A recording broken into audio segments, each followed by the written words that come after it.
I suddenly discovered that in the last three lectures about Master and his role in human evolution, I had not dealt with what we should do with our Master. My Master has said that he is the real Master and all the human masters are his representatives. So, in the eternal form, God is always available to us because the human mind cannot appreciate the unlimited, infinite, formless being. We are not able to utilize God directly. Once somebody asked my master, how far an abhyasi praying to God direct? Can master answered that with the greatest difficulty, you may progress up to the second point of the heart, the Atma region, Atma Chakra. And according to my master, under the strictest conditions of tapasya, ascesis, it took 45 years.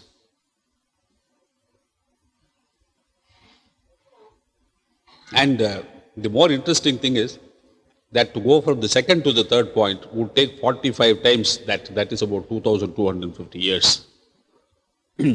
This reveals two interesting things. How difficult it is to proceed without a master. That interesting feature is that if you consider the span of human life, however long it may have been, even so-called Atlantean times, how far could any of the past masters have really advanced?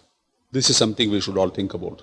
It is not that we are going to disrespect the great ones of the past. They had everything that is necessary in a perfect abhyasi. They had devotion, they had faith, and they had immense courage to put their whole lives behind their practice. But they lacked the one element that is essential, a master of caliber. Caliber, yes. That is the most important thing of caliber because everybody calls himself a master, but is he a master of that caliber which can take you to the ultimate? That is most important to consider. All these things I am stating on the fact of master's own observation about the great ones of the past. Because when we asked Babuji who is the highest developed, he said Kabir. And he was supposed to be in the 16th ring in the scheme of 23 rings. And when we asked about the other great rishis of the past, he just smiled and kept quiet. So what I am trying to pinpoint is that our effort alone is meaningless. Because when the greatest rishis of the past have put all their lives into a dedicated practice of yoga and they achieved nothing which could be mentioned even today, what are we going to achieve? So the master is not only the most important element of our practice, perhaps he is the element of our practice. So when we have a master, we should know how to utilize him. Otherwise, his presence is of no use to us. Another occasion, I described a master as a change agent. So his role is very much like that of a catalyst in a chemical reaction. The reaction cannot possibly take place without a catalyst, but the catalyst itself is unchanged. And here we have a really magnificent conception of the catalyst as the master. Because what are the two elements of the reaction? It is the human aspiring individual, and the other element is God in his ultimacy. And the two have to come together and form one compound. And the catalyst is nothing but that same God in his ultimate form come down to help us to associate with himself in his abstract form. So God plays two roles. One as the God with whom we have to merge, and one as God the Master who helps us to merge with himself. So this is a recognition of the fact that merger with the divine is impossible without a master. And this truth is repeated again and again in the Sahaj Marg literature of the master. Very literally, we can get on without God. We have been getting on for millions of years without God. It might appear to be almost a blasphemous statement. People with a religious orientation will not certainly accept it. But it is nevertheless a fact. So even the infinite absolute, if we have to make some use of it, we need a master to make us aware that he exists and to put us in contact with him. Therefore, the Hindu Shastras speak of the master as God. They say there is no other God but the master. And there are, of course, many Vedic chants which praise the master as Brahma, as Vishnu, as Shiva, as the ultimate itself. And Babuji always used to say that God is limited, the ultimate God is limited. because he cannot create another one like himself.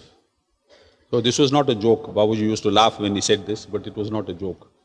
But when that same God descends in human form as a master, he can create as many as he likes like himself. One of those surprising and ununderstandable facts that the infinite God is limited, whereas the finite master is unlimited. Reverting to the question of the prayer, this is another reason why we should pray to the master and not to God. Now I am sure we realize the importance of making proper use of the master when he is present with us. As I said in the first talk about the master, his teaching is at 3 levels. Body of teaching embodied in his books, in his philosophy, the practice that we have to do, and his living example which we must emulate and try to bring about in ourselves that we become like him. Now, at least to the intellectuals, the first one should be easy. I mean, reading his books, understanding his philosophy, this should be easy. But it would appear sometimes that master has rather mischievously made his teaching so simple that intellectuals find no attraction in it. What happens? These well-educated people take up reality at dawn, just glance through a few pages, pick out the few grammatical errors or things like that, put it away. It was not exactly a joke, because most of the intellectuals waste their intellect on finding out errors. So the more the intelligence of the person, the less he appreciates master's works. The uneducated, unfortunately, cannot even read these books. So we have this very unfortunate but very strange fact that the body of teaching seems to serve nobody. And when we come to the practice of the system, we find more or less a similar situation. The so-called adepts find our system ridiculously simple. They cannot understand how a few minutes of practice per day can possibly achieve the results that the master says are possible. Because especially when we compare the tapasya of the past rishis, and we talk of half an hour meditation in the morning, 10 minutes cleaning in the evening, a few minutes prayer meditation night, it does appear ridiculous. The problem is common to all human beings, because the simplicity of the system defeats our ability to understand how it could be so effective. It's not the only problem. Second problem is the problem of the human ego, that we want to do something to achieve something. Here there doesn't seem to be much that we really do. That's why many people still continue to stick to Hatha Yoga and things like that. So the ego needs to be satisfied that I have done something to achieve what I have done. You see, the human being is not really interested in achieving something. He wants to feel that he has done a great deal to achieve it. This is the third important reason that we don't charge any money for it. People, especially of the West, don't want anything free. This is, of course, again related to the ego, you see, that I paid something to get something. I remember one boy who came to see Master in New York in 1972, together for some 2 or 3 hours about the system and the practice. He was most impressed with Master and the method. After all our talk, he took out $50 and gave it to the Master. Master just pushed it back towards him. The boy thought Master had not understood. He said, no, Ramchandra, this is for you. So Babuji said, what for? No, you have told me so much, taught me so much, and you are going to give me realization. So I want to give you something now. Babuji calmly took the money and put it in his pocket, in the boy's pocket, and said, we don't sell spirituality. The boy was really confused, you see. He said, but how can you give us realization for free? So this is the attitude in the West, you see, that you must pay for everything you get. And just a suggestion, I hope you won't take it amiss. This same attitude seems to pervade what is called the love life here. What of the East? We have spoken of the West. What of the East? In the East, we take everything that is available which is free. You only to put up a notice free, whether you need it or not, people go take it. So for the same reason, both East and West don't benefit from it. So we see that the teaching is useless to both, the educated and the uneducated. The practice is not appreciated by the East and the West because it is free, because the ego is the same in both cases. Now there remains the life of the master and the example that we have to get from it. There too the same tragic set of circumstances prevail. Simple people of the land see him as a simple person like themselves, and they cannot appreciate his greatness. His simplicity seemed to bring them closer, but only at the merely inquisitive level, human level. And Babuji once told me a story to illustrate this. It seems his own mother asked him, "You are closing your eyes and cheating all the public who come to you." He asked him, "When did you ever see God that you can show them God?" And of course, in the West, the problem is similar. Unless a man is sophisticated, well dressed, good looking, able to impress with his speeches, he has no chance. And again, you see the human inability to see the good, but the well developed ability to see the bad. This persists everywhere. In all my years with the Master, I don't think I ever saw one person who commented upon Babuji's grace, grace in behavior, grace in etiquette, grace in his way of approach to other people. And those who wanted to emulate the Master, especially in the East, they only started growing beards and smoking the hookah. And once when speaking to Mr. Andre Pore, Babuji himself said, "My simplicity is my only deception." Because simplicity, whether in a person or in a system, is very difficult to accept. Because our educational systems make us appreciate only that which is complex. So now what are we to do about how to utilize the Master? The first requirement is, as Babuji said, be simple and in tune with nature. Because only by becoming simple will we accept and appreciate what is the value of simplicity. The second is to read and reread his literature again and again until we are able to make it impress our intellect with its real value. It is my experience that as we develop, we find more meaning in his books. And in that sense, they reflect our development. This is why we should reread them at least once every year, so that the more we understand, we know the more we have developed too.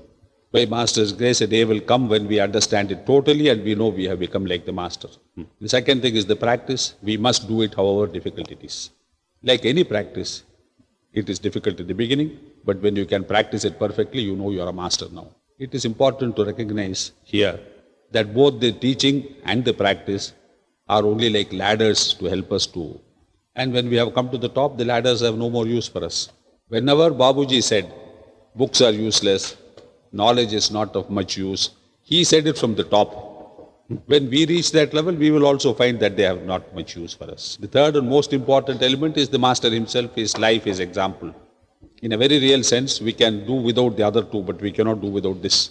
Every Abhyasi can develop without the books, without the practice, provided he comes to the Master, bees with the Master, behaves like the Master, lives like the Master, and becomes like the Master. It's quite easy too. That is why Babuji said, closeness with the Master is the most important thing. So we must try to develop this closeness, and as we know very well, physical closeness is not always possible, nor is it so meaningful. It is the inner closeness we have to develop. And to make this possible, we must give up all our prejudices, all our preconceptions of what a master should be, how he should behave, what should be his education, what should be his level of culture. All this we have to drop. So we have to learn to accept the master as he is, find the master in him. This is the most important thing, that when we accept the master, we accept him, we accept his teaching, we accept his practice, everything becomes possible. If you accept his teaching, you need not accept the practice, you need not accept the master too.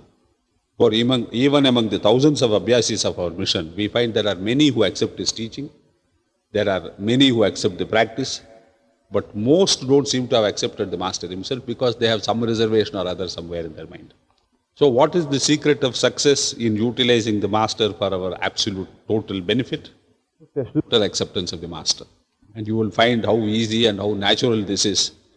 When you see a baby born to its mother, learns the mother's language, learns to behave like the mother, learns everything in the family, just because it accepts the mother from the day of its birth. Sisters and brothers, that is the secret. Accept him, everything follows. But accept his teaching or his practice, nothing follows. Thank you.